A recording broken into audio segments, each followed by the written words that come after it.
Hello everyone. Hindi Kritika भाग 1 chapter number 4 माटी वाली एनसीईआरटी सॉल्यूशन डिस्कस करेंगे। इसके लेखक हैं विद्यासागर नौटियाल। प्रश्न अभ्यास। प्रश्न 1। शहरवासी सिर्फ माटी वाली को नहीं, उसके कंटर को भी अच्छी तरह पहचानते हैं। आपकी समझ से वे कौन से कारण रहे होंगे जिनके रहते माटी वाली को सब पहचानते थे? उत्तर। सभी शहरवासी माटी वाली को इतना अच्छे से इसलिए जानते थे क्योंकि वह वहां के सभी घरों में बरसों से लाल माटी देती आई थी और वहां पर वह अकेली माटी वाली थी, उसका कोई प्रतिद्वंदी नहीं था और सभी शहरवासी उसके ग्राहक हैं। उसके बिना तो वहां के घरों में चूल्हा जलना भी मुश्किल हो जाता था। सभी लोग उसके बिना ढक्कन वाले कनस्तर से भी बहुत अच्छे से वाकिफ थे, यानी कि जानते थे कि जो उसका कनस्तर है बिना ढक्कन वाला है, ये भी जानते थे सब। क्योंकि वह कनस्तर माटी वाली के साथ साथ उनके जीवन का भी एक हिस्सा बन चुका था और वे उसे बहुत बार देख चुके थे। प्रश्न 2। माटी वाली के पास अपने अच्छे या बुरे के बारे में ज्यादा सोचने का समय क्यों नहीं था? उत्तर। माटी वाली बहुत ही गरीब व साधारण महिला थी।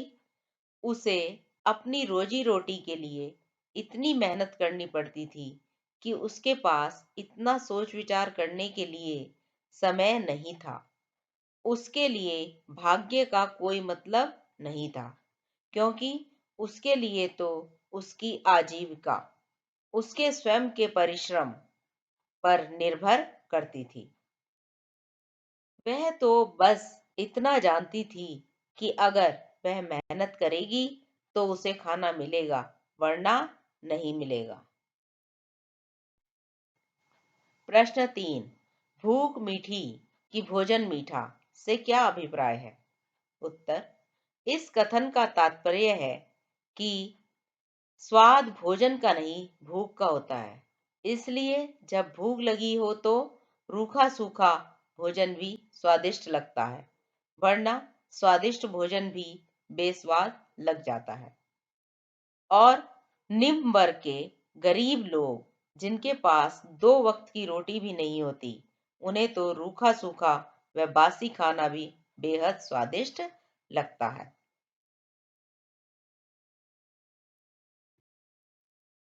प्रश्न 4। पुरखों की गाढ़ी कमाई से हासिल की गई चीजों को हराम के भाव पर बेचने का मेरा दिल गवाही नहीं देता। मालकिन के इस कथन के आलोक में विरासत के बारे में अपने विचार व्यक्त कीजिए। उत्तर। हमारे पुरखों ने अपनी गाढ़ी कमाई से उन चीजों को हासिल किया होता है जिनकी हमारी नजरों में कोई कीमत नहीं होती। हमें उन चीजों के साथ जुड़े हमारे पूर्वजों के जज्बातों को समझना चाहिए, क्योंकि उन्होंने अपनी कई इच्छाओं व आनंद को त्याग कर उस अभाव के समय में पाई पाई जोड़कर उन्हें खरीदा था। इसलिए हमें उनकी इन भावनाओं का आदर करते हुए इन चीजों की कीमत समझनी चाहिए।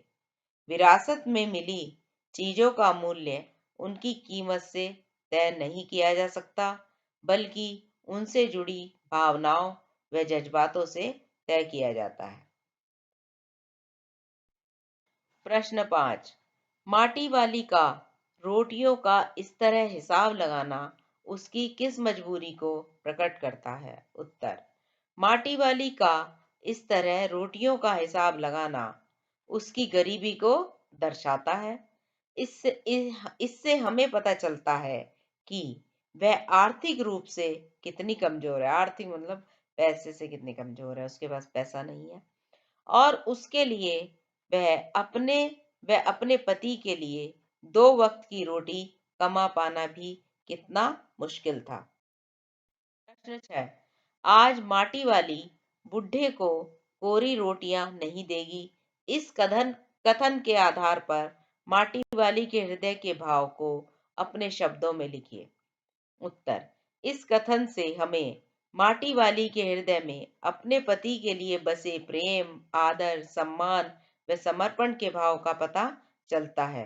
उसे अपने बूढ़े और बीमार पति के स्वास्थ्य की फिक्र है और वह उसे खुश देखना चाहती थी। इसलिए वह उसे रूखा सूखा न खिलाकर उसके लिए अपनी आमदनी से प्याज खरीदती है। वह अपना पत्नी धर्म पूरी तरह निष्ठा के साथ निभाती है।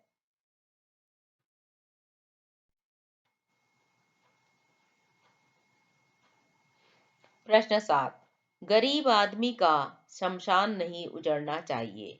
इस कथन का आशय स्पष्ट कीजिए। उत्तर। बांध बनने के कारण माटी वाली का घर उजड़ चुका था, क्योंकि उससे उसका रोजगार छिन गया था और बांध की 2 सुरंगों को बंद कर दिए जाने की वजह से शमशान घाट भी डूब चुका था। माटी वाली का पति मर गया था, जिसकी वजह से वह अत्यंत दुखी और आहत थी और उसे शमशान व अपने घर में कोई फर्क नहीं दिखता था, क्योंकि उस वक्त उसे दोनों की ही जरूरत थी और दोनों ही उजड़ चुके थे।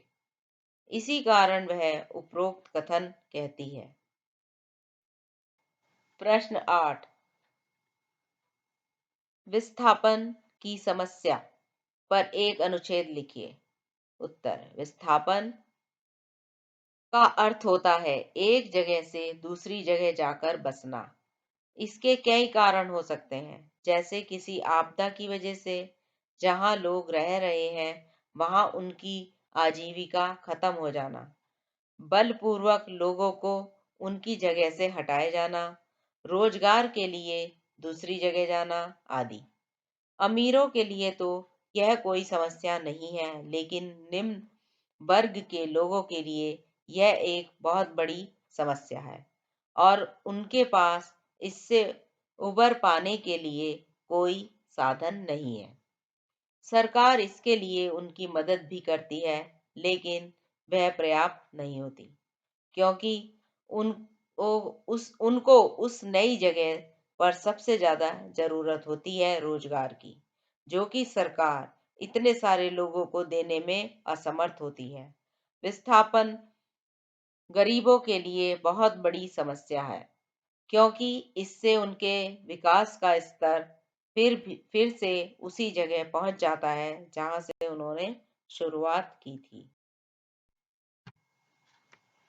आपको वीडियो पसंद आई तो लाइक कीजिए, अरंजे एकेडमी चैनल को सब्सक्राइब करें लेटेस्ट वीडियो के लिए। अपने फ्रेंड्स के साथ शेयर करें। आप अरंजे एकेडमी को व्हाट्सएप, फेसबुक, लिंक्डइन और ट्विटर पर भी कांटेक्ट कर सकते हैं। अपने कमेंट अवश्य भेजें। एनसीईआरटी सॉल्यूशन को डाउनलोड करने के लिए aranjaacademy.com वेबसाइट पर जाएं। Thank you.